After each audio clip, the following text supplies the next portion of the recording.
പ്രതികളായ 5 പേരുടെയും തുടർ പഠനം റദ്ദാക്കാനാണ് നഴ്സിംഗ് കൌൺസിൽ തീരുമാനം. ഈ കാര്യം കോളേജ് അധികൃതരെ അറിയിക്കും. സമൂഹ മനസാക്ഷി ഞെട്ടിച്ച സംഭവത്തിൽ മാതൃകാപരമായ നടപടി സ്വീകരിക്കണമെന്നായിരുന്നു കൌൺസിലെ ഭൂരിപക്ഷത്തിന്റെയും അഭിപ്രായം.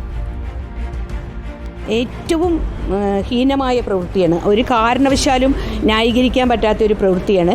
അത്തരം ആൾക്കാർ നഴ്സിംഗ് മേഖലയ്ക്ക് കടന്നു വരുന്നത് നഴ്സിംഗ് മേഖലയ്ക്ക് ഒരു ദുരന്തമായിരിക്കും എന്നുള്ളതാണ്.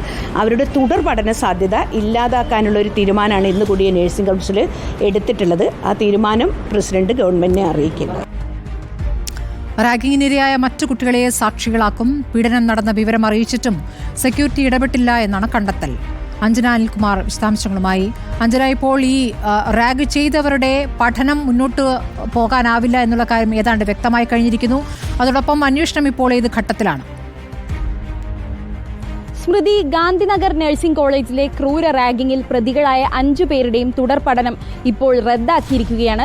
കേരള നഴ്സിംഗ് കൗൺസിലിൻ്റേതാണ് ഈ നിർണായക തീരുമാനം. നഴ്സിംഗ് പ്രൊഫഷൻ ഒട്ടും തന്നെ യോഗ്യരല്ല ഈ 5 വിദ്യാർത്ഥികളും എന്ന കണ്ടെത്തലിലാണ് ഈ നിർണായക തീരുമാനത്തിലേക്ക് കേരള നഴ്സിംഗ് കൗൺസിൽ എത്തിയിരിക്കുന്നത്. കൂടാതെ ഇരകൾക്ക് നീതി ലഭിക്കുന്നതിനായി ഏതറ്റം വരെയും ഒപ്പമുണ്ടാകുമെന്നും നഴ്സിംഗ് കൗൺസിൽ വ്യക്തമാക്കിയിട്ടുണ്ട്.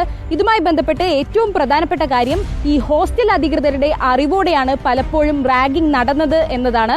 പോലീസിന്റെ വിശദമായ മൊഴിയിൽ നിന്നുമാണ് ഈ നിർണായക കണ്ടെത്തൽ പുറത്തു വന്നിരുന്നത്. ആദ്യം മുതൽ തന്നെ ഹോസ്റ്റലിലെ സെക്യൂരിറ്റിയും ഹോസ്റ്റൽ വാർഡനും സംശയത്തിന്റെ നിഴലിൽ തന്നെയായിരുന്നു. ഇതിന്റെ ഒരു പുറത്താണ് വിശദമായ മൊഴിയെടുക്കാനായി പോലീസ് നിർബന്ധിതരായത്.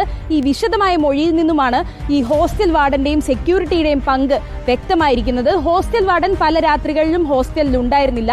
എന്നാൽ ഹോസ്റ്റൽ സെക്യൂരിറ്റി ഈ മാസങ്ങളിലെല്ലാം തന്നെ ഹോസ്റ്റലിൽ ഉണ്ടായിരുന്നു. പല വിദ്യാർത്ഥികളും ഇങ്ങനെയൊരു റാഗിംഗ് നടക്കുന്നതിനെ കുറിച്ചുള്ള സൂചനകൾ അടക്കം സെക്യൂരിറ്റിക്ക് നൽകിയതാണ്. എന്നിട്ടും യാതൊരു വിധത്തിലെ നടപടിയെടുക്കാനോ മറ്റുള്ളവരെ അറിയിക്കാനോ ഒന്നും തന്നെ ഈ സെക്യൂരിറ്റി മുതിർന്നില്ല. ജോയ് എന്ന സെക്യൂരിറ്റി കം ഹൗസ് കീപ്പർ ആയിട്ടുള്ള ഒരു ജീവനക്കാരനാണ്.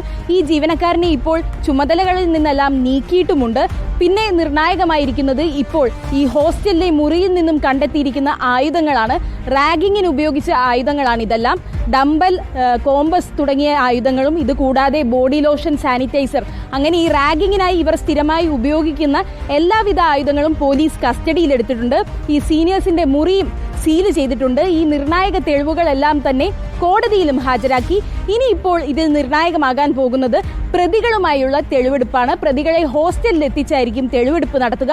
അതിനായി കസ്റ്റഡി അപേക്ഷയും നൽകിയിട്ടുണ്ട്. കൂടാതെ ഇനി അന്വേഷിക്കാൻ പോകുന്നത് സമാനമായ സംഭവങ്ങൾ ഇതിനു മുൻപ് ആവർത്തിച്ചിട്ടുണ്ടോ എന്നതാണ്. സമാനമായ പരാതികൾ ഉയർന്നു വരുന്നുണ്ടോ എന്നതാണ്. നിലവിലിപ്പോൾ പ്രതികളുടെ കാര്യത്തിൽ കൂടുതൽ പ്രതികൾ ഇല്ല എന്നൊരു നിഗമനത്തിലാണ് പോലീസ് എത്തിയിരിക്കുന്നത്. അതിനാൽ തന്നെ പ്രതികൾക്കായുള്ള ഒരു അന്വേഷണം ഇപ്പോൾ പ്രസക്തമല്ല എന്ന നിലപാടിലാണ് പോലീസ്. പക്ഷേ സമാനമായ പരാതികൾ ഉണ്ടോ എന്നതാണ് പോലീസ് ഇനി വിശദമായി അന്വേഷിക്കുക.